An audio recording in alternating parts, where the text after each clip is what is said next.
Hello everyone, I'm back here.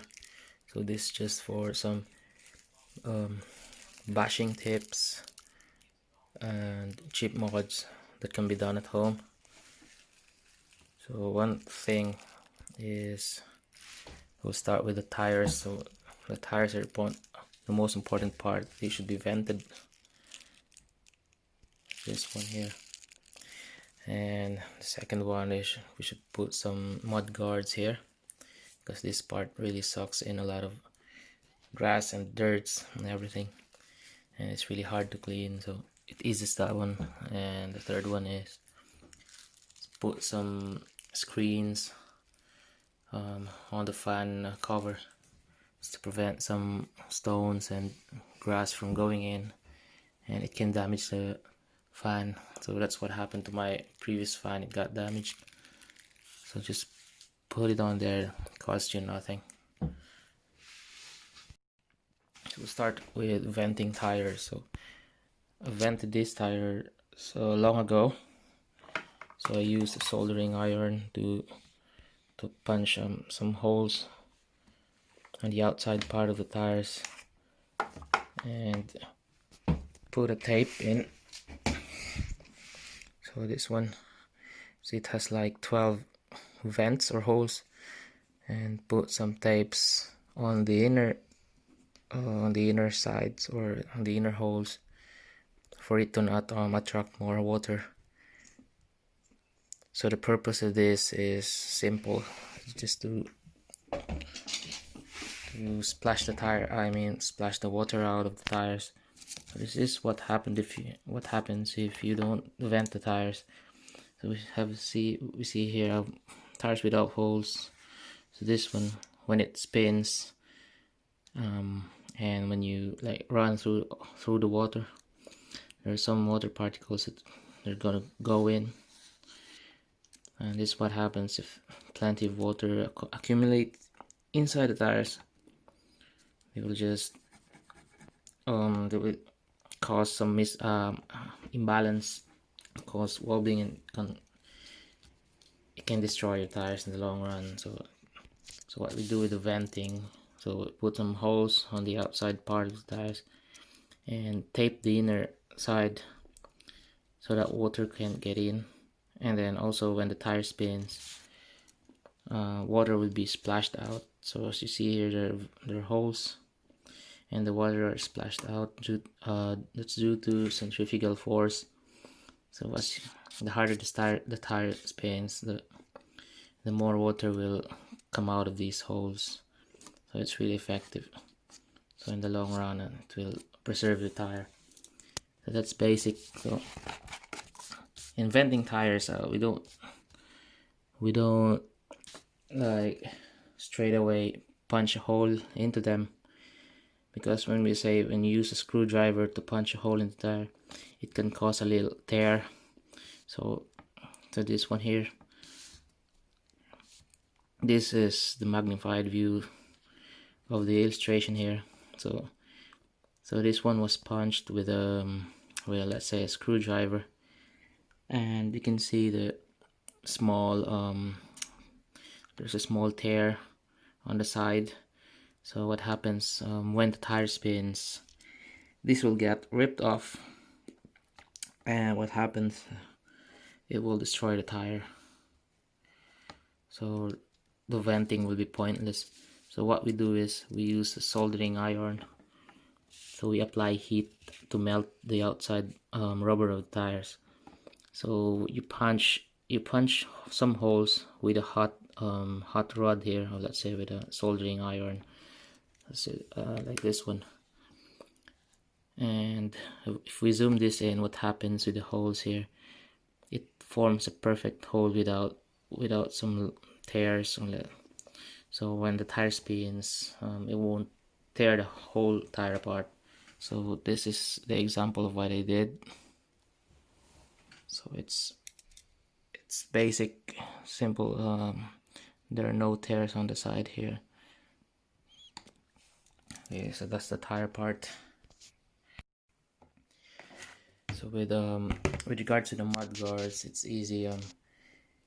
The goal is to cover this part here. So This is just a straightforward mod. So what I'm going to do with mine is that I'm just gonna wrap this end part with an electric tape. So I'm gonna wrap this around this thing just to cover this hub here, because this is the part that sucks in most of the grasses, and the rest of this part I will cover them with this thing, just a small basin. I'm gonna cut them, gonna cut the sides and form a small cover here, so that's a really easy task.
So here's the finished product.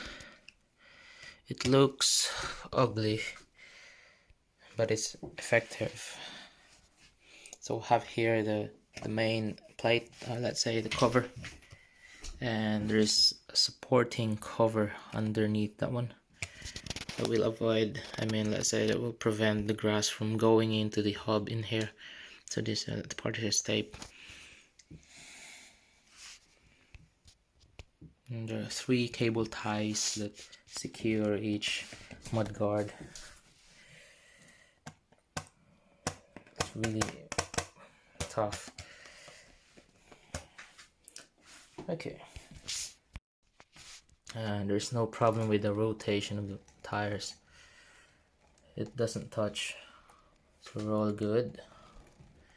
And the movement, there's a bit of clearance here, so when the shocks go up this way, so I think I'll need to cut some parts here. Let's say this is not supposed to be touching, but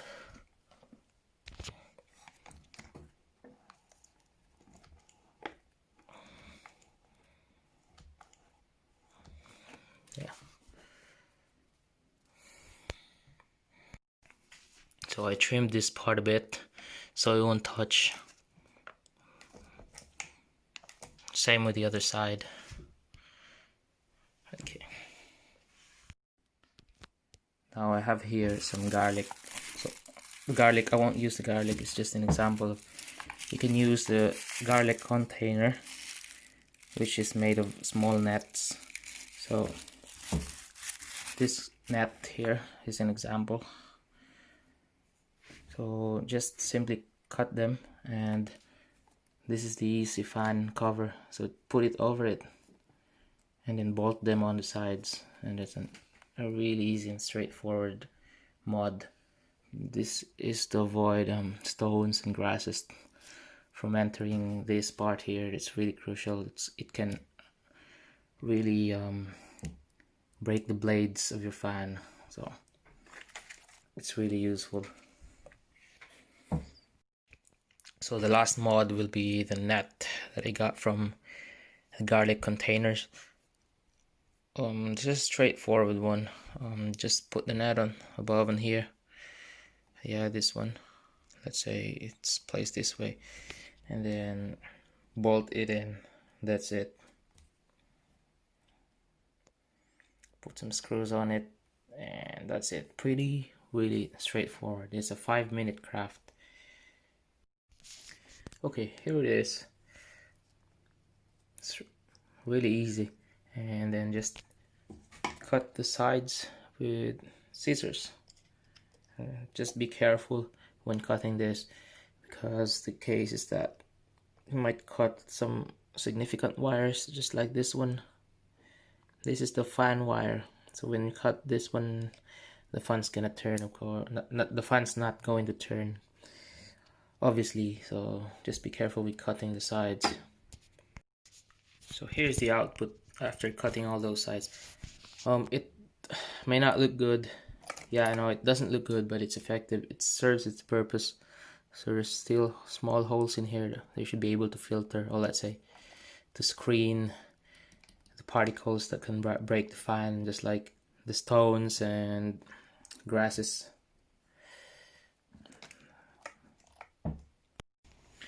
So this small field here, I cannot use the big football field because there are people there playing. So this will somehow do.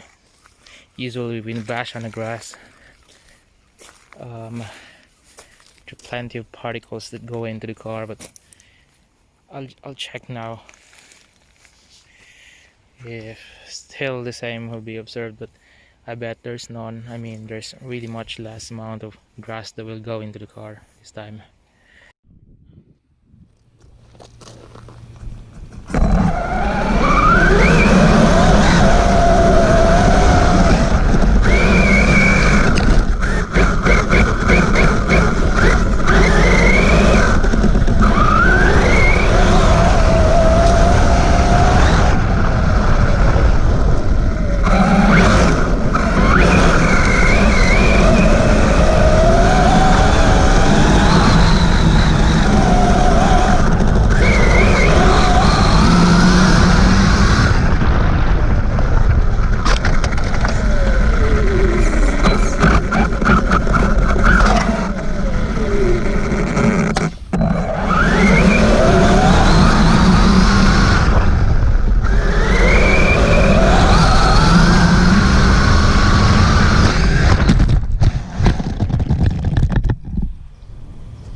So my transmitter is blinking and it's dying, so that caused me to lose control. So it's really badly broken. Oh my gosh.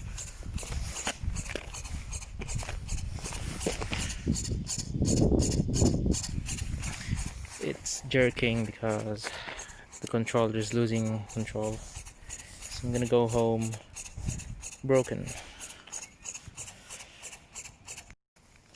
So this is how it looks like under the hood. It's really indeed effective. Look at this. There's not much grass in here, and underneath there's not much grass. And this serves its purpose. And the vented tires are still okay. Bad luck. Okay, so after the bash, there's damage report. So I don't remember the times that I've run this thing without breaking anything, but I've broken this one after each run like 50 times already, or honestly I've lost count on how much time I've broken this thing. Well, the most evident breakage is this. So well, obviously I just fixed this with an epoxy, and it keeps on breaking whenever it hits a bump or a stone, small stone or whatever. Well, which is expected. So how's the venting of tires? So it's really good. There's no water inside. You can really tell. The weight is still the same. Now we'll see if this mudguard here is effective. Yeah, we can see a lot of grass marks there. Grass marks everywhere. So I've run in a grass field, not really grass field, but a football field filled with grass, and it's around 3 to 5 inches of grass, and it's not really the grass that clogs this.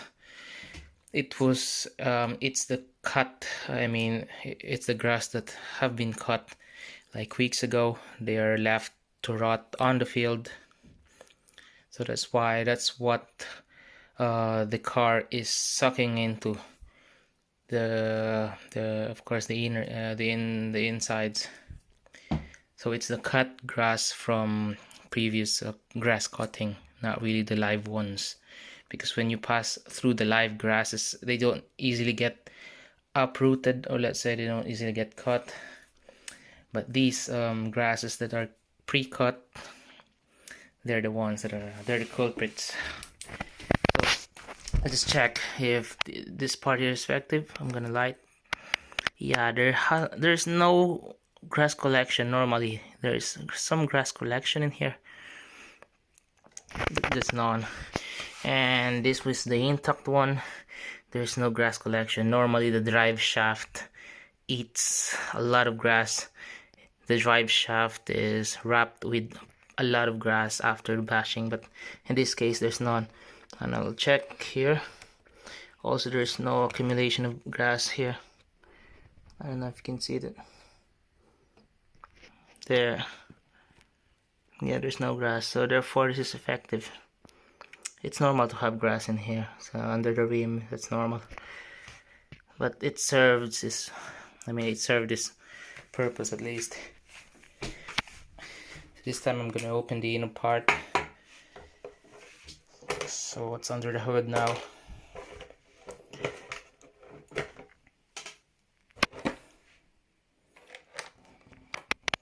Not much. Grass here. It's grass. This grass.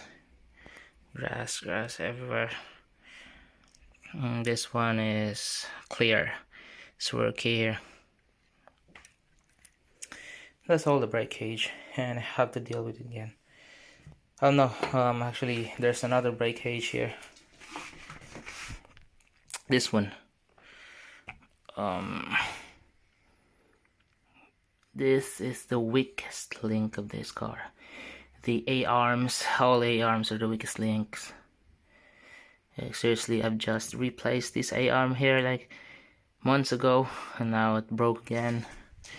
This one's still okay, but it just depends on which part is badly hit, and that part will surely break. I lost the dog bone actually, but no, not really. I mean, I was able to find the dog bone. Yeah, let's be careful with those circumstances. So after you break something, make sure everything's complete, because sometimes the dog bones or some shock caps, or let's say wheel hubs, do fly anywhere, and it's all over the place. So that's one thing. Okay, so it's gonna take some time again for me to run this thing. I'm gonna be waiting for new A-arms, but I'll just check if I will be able to let's say replace this with a much tougher one from other brands, just like the Hobao or Hobeo. Oh, there's something there crawling. Yeah, I took this one with me from the grass, let's say from the field. So, okay, that's all.